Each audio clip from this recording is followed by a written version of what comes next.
In this video, we're going to talk about how to believe in yourself when you don't believe in yourself. I'm going to cover 5 things you need to know about belief so that belief can be something that you start to get control of. And we have all these adages in society, things like, Napoleon Hill said, what the mind can conceive and believe it can achieve. And Henry Ford said, if you think you can't, you're right. And if you think you can, you're right. And even in religion, for example, St. Augustine said, understanding is the reward of faith. Therefore, seek not to understand that thou may believe, but seek to believe that thou may understand. Seek to believe that thou may understand. But how do you seek to believe? You believe what you believe. If I say, well, I really just need you to believe that the ground is up and the sky is down. And if you'll just believe that, all your dreams will come true. You go, but that's great, Jeff, but I don't believe it. I believe the sky is up. How do you unbelieve something that you believe? Or how do you believe something new that you don't believe? And all these people telling you, well, just believe in yourself and you can do it. And you're like, well, yeah, but I spent my whole life being beat down or shut down or limited or constrained by society, and I wasn't raised to be a person, or I didn't develop into a person with high self-esteem and high conviction and high belief. So all these platitudes about if I believe all the stuff I can do, they don't matter. And in fact, they just frustrate the hell out of me because I don't believe, right? I know the vast majority of people fit into that category, that they're limited by the fact that they don't believe, because I actually do agree with those things. I do think, generally speaking, what the mind can conceive and believe it can achieve. And I think everybody would be achieving more if they believed more. But I'm not naive to the fact that just telling someone to believe differently than what they believe, that's pointless. It's fruitless. It's what a lot of parents do to children. It's you must go to this church and you must believe what the family believes. And the kids are sitting there like, this is stupid. I don't want to be here. I don't believe your stupid crap. Stop trying to shove it down my face. And they end up just growing resentful. They grow up resentful because they had a belief shoved on them. Belief is not a thing to shove on people. So I want to have a healthier conversation around belief. Okay, so in this video, I'm going to talk about 5 things you need to know about belief so that you can start to create it and control it for yourself. Here are the 5 things. I'm going to tell you what they are, and then I'm going to give you a little context on how this conversation came up, and then I will dig into each one. First thing you need to know about belief, belief is contagious. Second thing you need to know is belief is momentum. Third thing is belief is what is expected. Belief is what is expected. Fourth thing, belief is habitual. And the fifth thing is belief is vulnerable. So I was doing a live the other day with my community, Entre Nation, and in it I was talking about how to feel really, really fulfilled with the work that you do.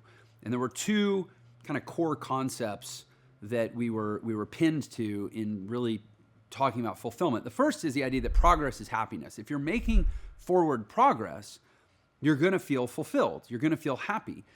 And the idea was to create work, to create something that you can apply your energy to that'll constantly reward you with a grand sense of progress. Not just I'm making progress on the task, but the task itself is progress. That's when you feel truly fulfilled, is when you're doing work where you're not just making progress in the work, but the work itself is progress. It moves humanity forward. It moves life forward. It moves society forward. When you have work that you're making progress in, and the work itself is progress for all, that's going to be the most fulfilling work. That's going to make you the most happy, right? So I was saying the way to do that, and this is why I believe so much in entrepreneurship and becoming an entrepreneur, is see something in the world. Like Gandhi said, be the change you want to see in the world. See something in the world that doesn't currently exist.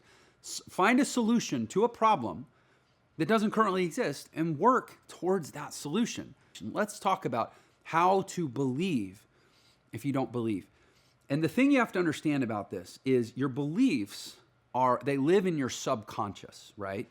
The subconscious mind, which is, I forget the exact number, but it's something like 200,000 times more powerful than the conscious mind.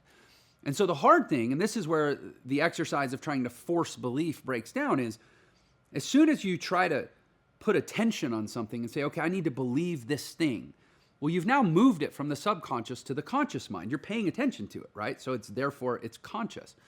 You can't install new programming in the subconscious with conscious effort. You can't point your attention to something and be like, okay, we're going to put our conscious on the subconscious and change our subconscious, which is where belief lives, because as soon as you try to do that, it's no longer the subconscious, it's the conscious. This is why that movie Inception was, the whole premise of that movie is like, oh, if you want to change somebody's beliefs, you have to go in below their conscious mind and plant a new idea or whatever, right? So that's the trap, is we're all sitting here trying to strong arm our belief system and create more confidence and create higher self-esteem. But we're doing it, we're playing on the wrong field because we're operating in the field of consciousness. And this stuff all has to happen in the subconscious, right? And that's why most people never get a handle on it. And that's why most people never live up to their full potential. So here are some truths about belief that will give you the ability to impact your subconscious using things that you can control in your conscious. All right, first, we said belief is contagious. So, and this is probably the number one thing you can do to change what you believe, is surround yourself with people who believe what you want to believe. I promise you cannot spend months and months or, and hundreds and hundreds of hours hanging out with really, really self-confident, empowered, successful people who do what I'm describing, who have a vision and they go after it and they give it their all and they make the change happen and they align people to their cause and they get the results. You cannot hang out with those people any great amount of time and not start to believe as they believe. I promise, you find people who have strong enough belief, they're not going to bring their belief down to yours. They're going to lift your belief up to theirs. So change the people you hang around with. The subconscious mind is a regulating mechanism. It naturally regulates to the people that you surround yourself with. And this has origins in survival. Think about being in a cave and everyone in the cave is being really, really quiet and fearful.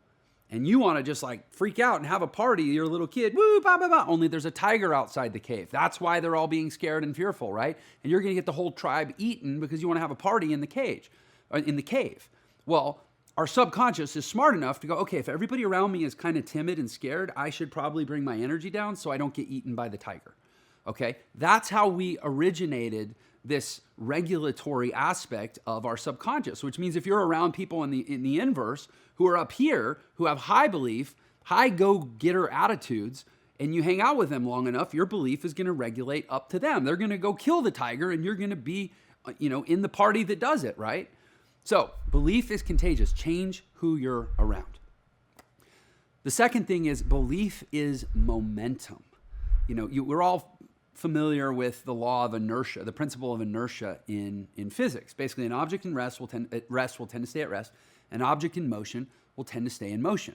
When you are moving in the direction of your beliefs, you reduce the resistance to moving in the direction of your beliefs.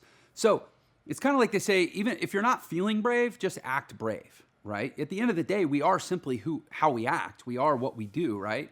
So if your belief is not high, find bite-sized, small, what we call small wins, things you can do every day that are taking action in the direction of your belief, things that don't challenge your disbelief so strongly that your subconscious kicks in and shuts you down, right? Like let's say you're struggling because you don't see yourself as a really athletic person, okay? But like you can still go for a walk.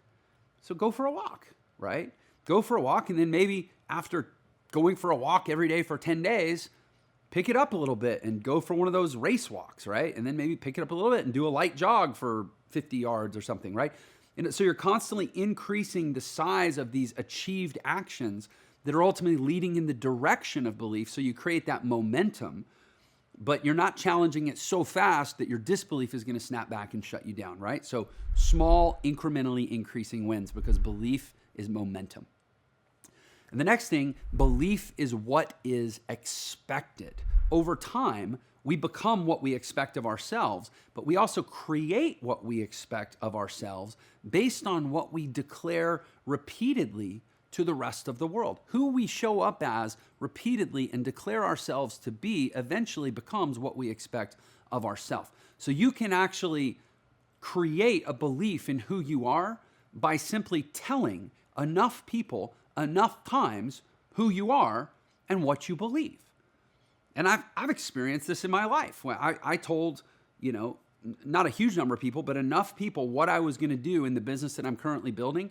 And frankly, when I started it out, I wasn't sure I could pull it off. But after telling enough people and started making videos and starting posting on social media and saying, this is who I am, this is what I do, this is what I'm in the process of doing, eventually it became this thing where it's like, well, now everybody's kind of expecting me to do it, or they're at least expecting me to keep giving my all in the pursuit of that. Otherwise, I look like a hypocrite and a dummy and, a blowhard, right? And frankly, I'm starting to expect it of myself. And eventually what you expect of yourself simply becomes what you believe about yourself, right? So declaring multiple times to other people, and this goes against, people say, oh, well, keep your plans to yourself.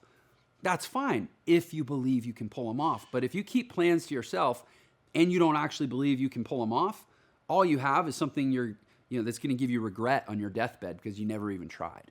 If you don't believe you can pull something off, you'd be amazed at what happens when you start telling other people that you're going to do it, because eventually it becomes what you expect. And the next thing, belief is habitual.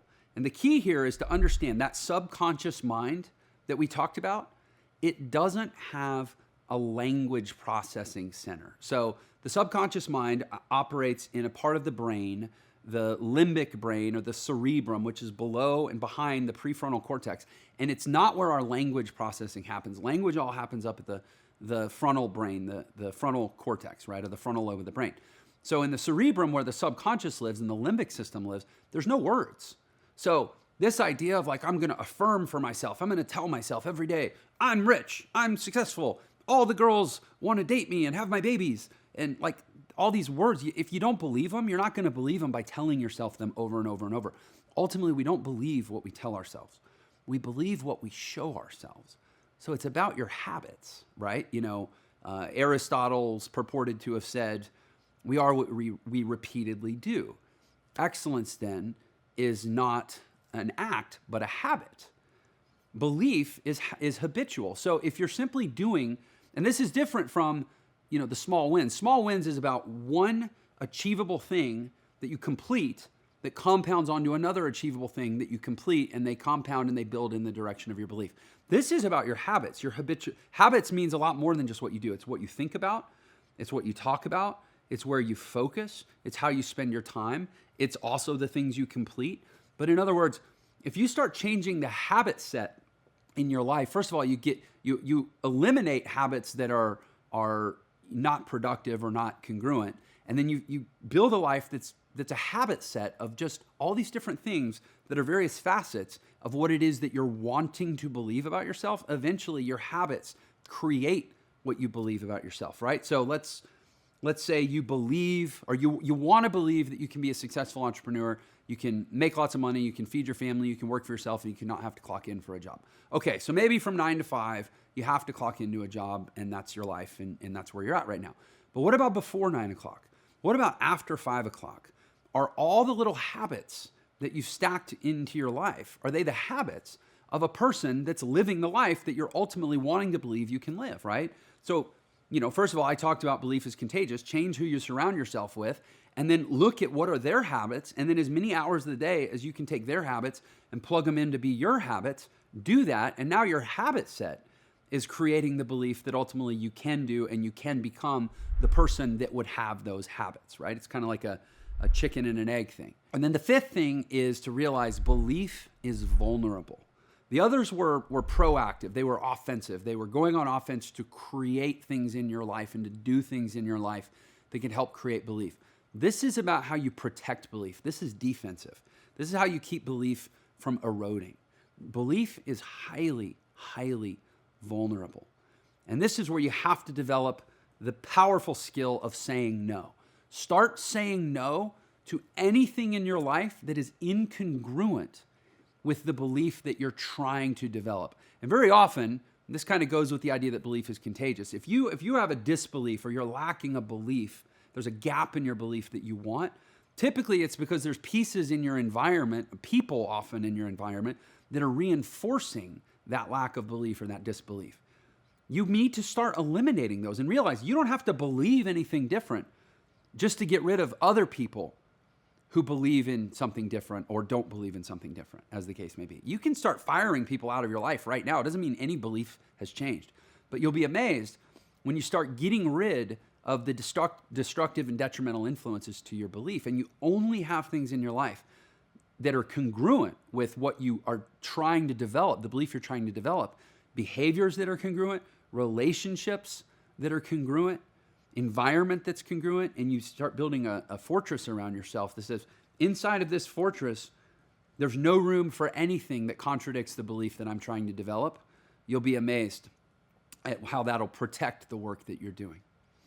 Okay, so that's 5 things that you need to know about belief that can allow you to start to get conscious control of a subconscious thing. And notice, none of these are saying, here's how you build the belief. These are saying, here's how you change elements of your life that can be changed independent of belief, that will facilitate the development of a new belief in the subconscious. But you're not shining the spotlight directly on the subconscious, because as soon as you do, it's not the subconscious anymore, so it won't work. Belief is contagious. Belief is momentum. Belief is what is expected. Belief is habitual, and belief is vulnerable. If you loved that episode, then you're definitely gonna love this one. Check it out. Procrastination is always a reflection of a fear that we have of how great we could actually be if we were always executing on what we knew we should do to ultimately build to our fullest and greatest potential.